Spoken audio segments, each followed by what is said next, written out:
This is a test. Okay, this is a test. Oh, yes. It's working, right? Oh, welcome all of you. I'm going to take off my mask because I'm 6 foot away from everybody. Sounds like it works even when loud cars go by.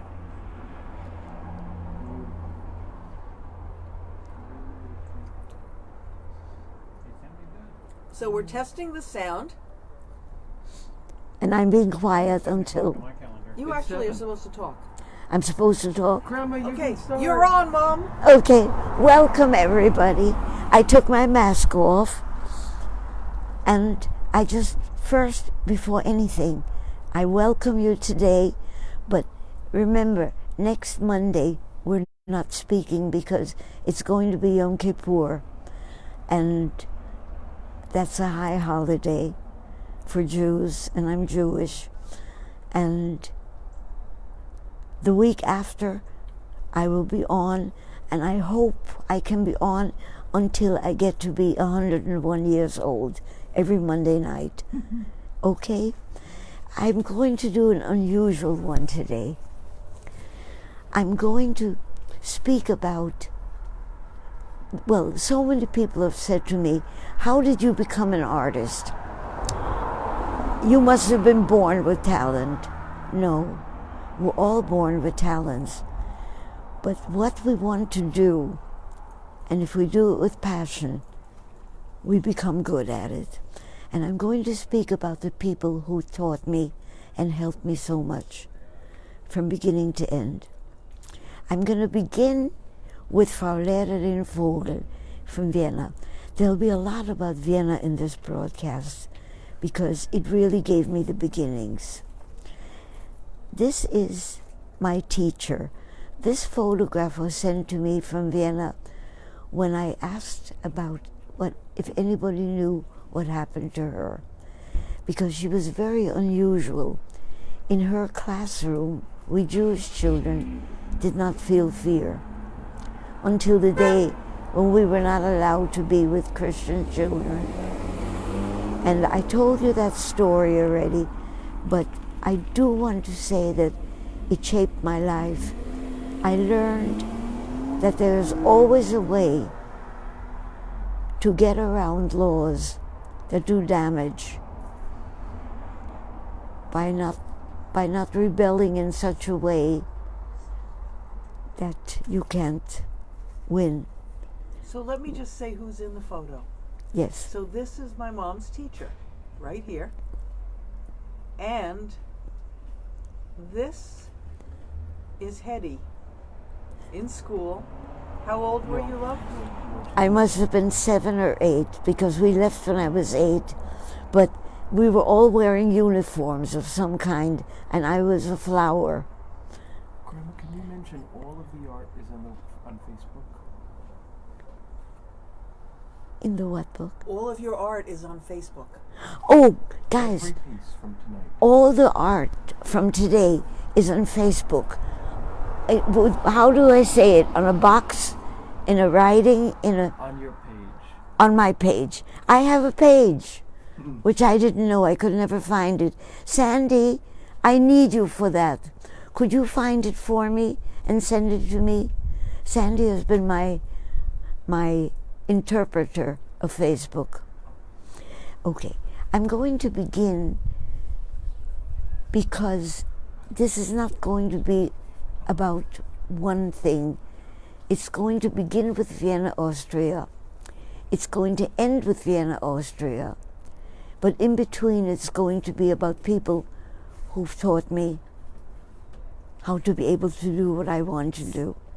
First of all, my parents, because they just allowed me to draw. They didn't tell me what to draw. They didn't say if it was good or if it was bad.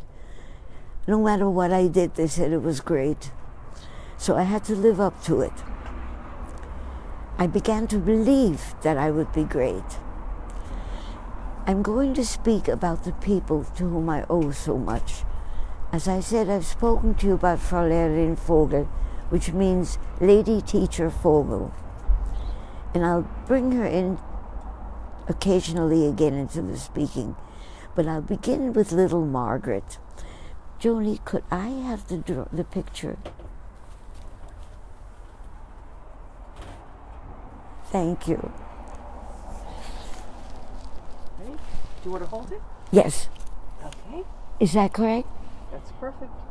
Little Margaret was shorter than I am, so we all called her Little Margaret. And she and we met when I was working at Wolf Appliance Company. That was my first job in America. And in New York. She and I, and quite a few others, painted roses and carnations on bathroom appliances, on hampers. We were paid very little, and we figured out, Margaret and I, that it costs about 14 cents to go to the bathroom.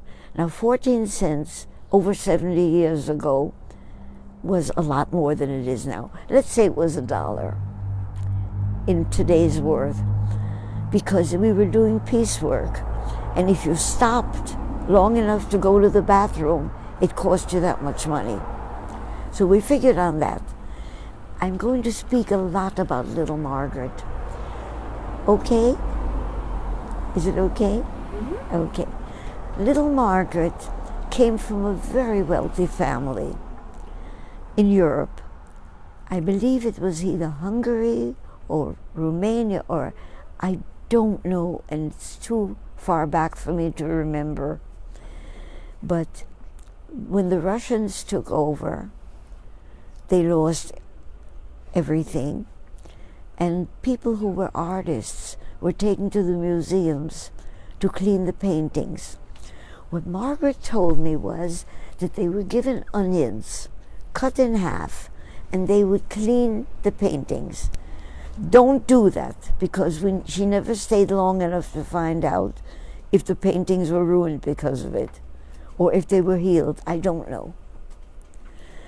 But we used to go to we became very close friends. And I found out that she was a brilliant artist when during lunchtime she would paint us in pastels. And she was amazing, and she would give us the pictures. And she came to my house, we became very close friends, and she loved my children, and she gave them gifts. Joni, could I have the sculpture first? Thank you. This is a sculpture she did. It's heavy. And she gave that to Kenny. Whoops. Be careful, it's very heavy. And Kenny would be very upset if I broke it. She came to my house when I was doing Joni. Joni was a baby, a very young child. And I didn't know how to do her hair. So, and this is an art lesson for all of us.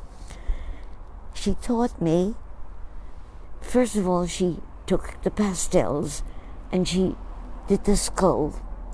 And then she threaded the hair on the skull so that it fell in the correct way. She didn't just go like this. She threaded each hair. But later on, she also gave me a painting that she did of Joni.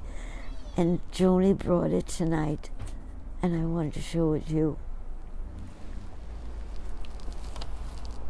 Can you see from where it is? As I said, you'll be getting in art classes today.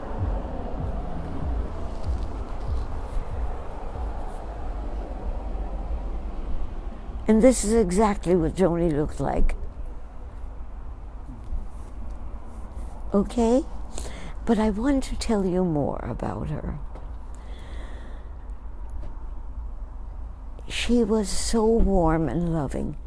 She didn't have a life of her own because she took care of her blind mother. Margaret never complained about anything. She just loved. And we would go sketching together. And we would go to the Lower East Side. And I remember she would spread out either a blanket or something when we sat on the dirty steps. But she kept on working. And she did watercolor. And when she did watercolor, she would do what I thought was a great picture, crumple it up and throw it away. And I said, Margaret, why do you do that? She said, I could do better. I don't need what I don't like. And she taught me about art history. We went a lot to the museum because she had a kind of education that only the very wealthy Europeans could have. So she understood art history. And, you know, there was a group of Jews in Spain who went into hiding so that they wouldn't be killed. And they were called Marranos. And she explained to me in those paintings that were done at that time how the fact that it was done by a Marrano, which is a hidden Jew, was there were little signals there that she showed me the code that art has always used to say what they cannot say publicly. And I also learned, she took me to see Oriental drawings, which glowed, which just literally glowed. Later on, would you tell me, because we're sitting in front where it's warmer than it is in my backyard, but cars go by, and it seems with this wonderful hearing thing that Greg put on me, that he brought, you don't hear the noise. I hope it's true. I hope it works. At any rate, she explained to me that the reason those Oriental works glowed so magnificently was that they used gold leaf underneath and then painted over it. I don't have gold leaf, so when I want a beautiful glow, I use a cadmium yellow underneath. I told you this is also going to be an art class. And what I learned from Margaret, from little Margaret, was that even if you do great work, you take it for granted. That's very difficult to learn. It's very difficult to learn that if the drawing you're doing does not please what you're able to do, you crumple it up and you throw it away and you begin again. Okay? Can all of you hear me? Did anybody answer? Julie says, I can hear you perfectly despite the mild traffic sounds. Oh, that's wonderful, because they're not mild. For us, they're very loud. Wonderful. Thank you, Julie. Okay, I want to speak about my next wonderful art teacher. And, well, we lived upstate when the children were little. And there were no children near their age to play with. And I used to walk, Jessie was in a stroller. No, Kenny was in a stroller. I'm mixing grandchildren up with children. A grandchild was not thought of at that time. And he was in a stroller, and Joni ran next to him. And we passed by a chicken farm, and there were children. Lizzie and Lori May, and they became such close friends. The four were always together. And that was a bonus for me, but nothing approached the bonus of the grandmother, Hilda Saunikoff. I'm going to repeat it again because a car just went by. They can hear you, Mom. Really? Several people have said so. Oh, good. Hilda Saunikoff. Hilda was a genius of an artist. And she was the one who taught me that nothing is good enough unless you do the real thing. She loved teaching me because I listened. I was aching to learn. And here's what the main thing, which I taught my students afterwards, for all the years, I still use that. I did a beautiful drawing, the shading of a tree. It was beautiful. I was so proud. I couldn't wait to show it to her. By the way, they called her Vava, which is the name the grandchildren gave her at the beginning when they couldn't say Hilda Zadikov. So they called her Vava, and we all called her Vava. Vava, I went to her with this, what I thought was perfect drawing of a tree. She looked at it, and instead of praise, I got this. That's a nice tree. Now go back and do the tree. Do the real tree. If all of you, when I work on resemblances, wonder why it takes me so long, because Vava said, do the real tree. I'm going to diverge to something else because we're speaking of portraits and Vava. I am doing an experiment with a friend. Her name is Linda, and I met her through the Facebook and through the Crisis Center. And she became a dear friend, and I could say, could we experiment? I want to draw you, but I want to find out what a real resemblance is. I said, when I look at you, it depends on what we're talking about.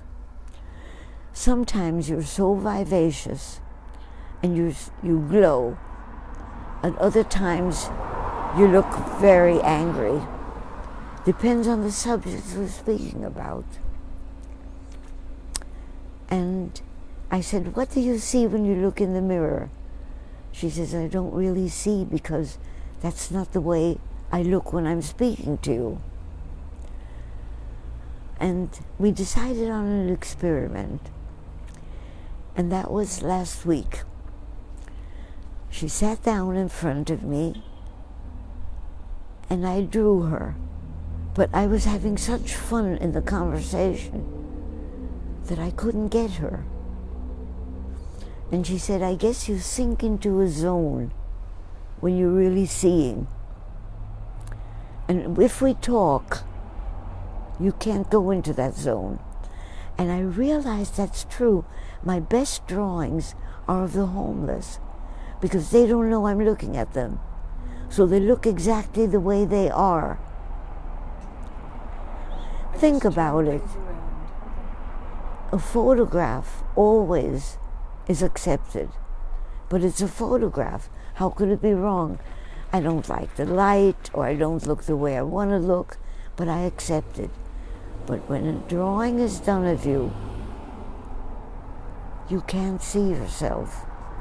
So we're working on that. When I really get it so that she loves it and I love it, I'll show it to you. Okay, let me go back to Vava. Vava taught me so much. And I think she taught me more about survival than anybody else, except Frau Lehrerin Vogel in Vienna. She was in concentration camp with her daughter. How did she survive? She made drawings. She bribed the guards by making Christmas drawings for them of angels and Christmas trees. And it made me realize art is a weapon against the world. Think about it. When I started to become a worker in the prison system, people said to me, but that's dangerous. What if there's a riot and they kidnap you? And I said, I'll do a drawing of them. And they would become friends. It's true. Vava did that. She survived the years of concentration camp, and a lot of guards have drawings of Christmas trees and angels done by a Jewish prisoner to save her daughter and herself. Do you want to show the picture? Yes. This is Vava. She was a tough lady, a very tough lady. I hope I showed that. A little bit lower. Perfect. Okay? Okay, in the other picture that I made, she was gentler. But in this one, let me see and make sure. Yep. See that jaw? She once did a painting, a brilliant painting of a tree, an angry looking tree. And she told me who she would throw it at. She thought of that person, and that's how she drew the tree. Let me show you the gentle one of her. Let me bring this one a little closer first. Okay, yes. Joni, thank you.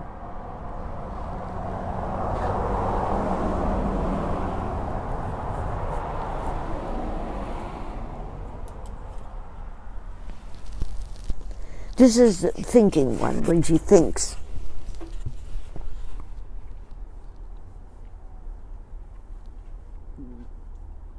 Okay? Let me bring it a little closer. Yes. Thank you.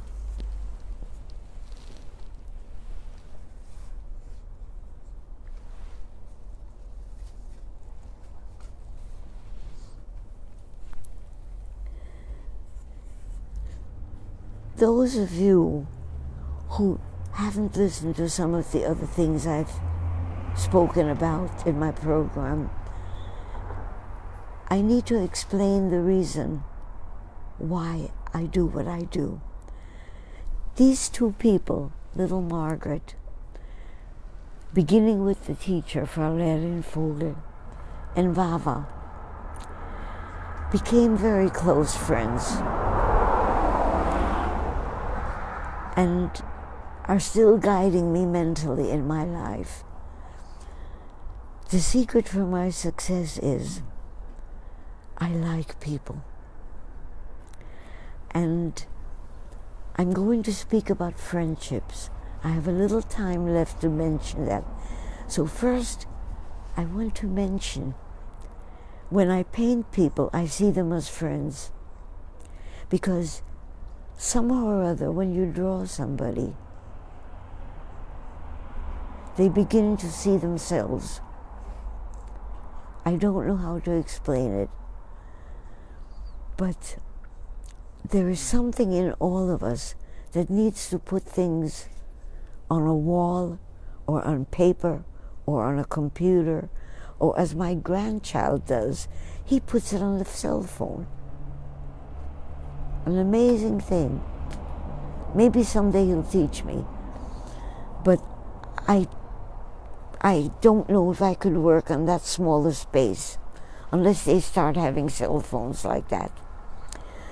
But the first friend that I met through my paintings is somebody who is still one of my closest people in my life. Her name is Elaine Adler. And we met when she was on Orchard Street shopping, and I was painting. And I would like, if she's able to hear this, to say thank you. Because this is over 70 years now. If I began painting on the street in 1973, it's quite a distance, isn't it? It's 2020 right now. So I just want to say thank you to her and to her family. And I need to say thank you to so many people. But let me go back to Vienna, because that's where my life began. And we went back to Vienna because Eric had gone back to Germany to find out if he had gotten rid of the hate. And he had. And he and my children said, you have to go back to Vienna because it's wrong to hate a country for those few, because of those few who hurt you. And I went back to Vienna with my family and fell in love. Vienna is a miracle, and so is America. And I beg you, don't let the wrong things that America does and did and will continue to do, as humans do. Don't stop loving it, because the core is wonderful. There is a woman named Elizabeth Ben David Hindler, and she was Jewish, and she decided when the war was over that she would start a group to go to every house where Jews had lived and put a metal plaque on each door of how the people, who they were, and if they lived or if they died in the camps. And she published a newspaper on it. When I found out about the newspaper, I immediately wrote to it and sent a donation to get the newspapers. And I got one which said, by a man named Herbert Neusiedler. I remember the words that he used. They may not be exact, but I know the gist of it. He said, Jewish and Christian children lived in the same apartment building and were friends until Mr. Hitler came. And then suddenly they couldn't play with each other anymore. Jewish children were spat upon, and their parents were made to scrub the doors and the streets. And suddenly the landlord, no, not the janitor, became an enemy. But one day there was a woman being stoned in the streets by rascals who lived in the streets. She was being stoned, and she was wearing a big plaque saying, "This Aryan pig buys in Jewish stores." And when I read that, I ran to Eric. I said, "Eric, I saw it. I was there. I saw it." When we were in Vienna, I wasn't allowed to look out of the windows. And I did, because I heard noise. And I lifted up the curtain and looked. And there was a woman being stoned, and she wore a big sign saying, "This Aryan pig buys in Jewish stores." And Eric said, "Write immediately to this man and tell him you saw it and thank him for writing this." And I did. And out of it came what is perhaps the most powerful friendship I could speak about. Herbert, we went to Vienna to meet him and his family. And I don't think I have enough time for that today, but that's one of the other stories I will talk about. So I have a question for you from Jessie Page. Yes. Have you ever thought of painting or sketching a representation of what the virus has done to us as a community? No, because I don't know how. If I were to, Jessie, I think you're a wonderful artist. I think you're going to have to do that. Because all I know about the virus is that it may stop a little bit of the stupidity of hate. Maybe we're beginning to realize we need each other. Because there is a renaissance happening. Suddenly, black and white people are speaking to each other. And so are brown people. We realize we need each other. It's very lonely to be alone. And Jessie, you can do abstractions in a more wonderful way than I could. That's your next job. Jessie works with children who have autism or other problems, and he does magic with them. And I think all of us need to begin to learn. I always began everything with a drawing of somebody who has special needs. I didn't this time, but I will next week, because I did speak of the problems that people who are different face. So next week is Yom Kippur, so you won't be speaking next week. It'll be a week later. Right. Next week is Yom Kippur, so it'll be a week later. Okay? And I think my time is up. And I love all of you. And thank you. And Sandy, don't forget to send me the comments. I love you all.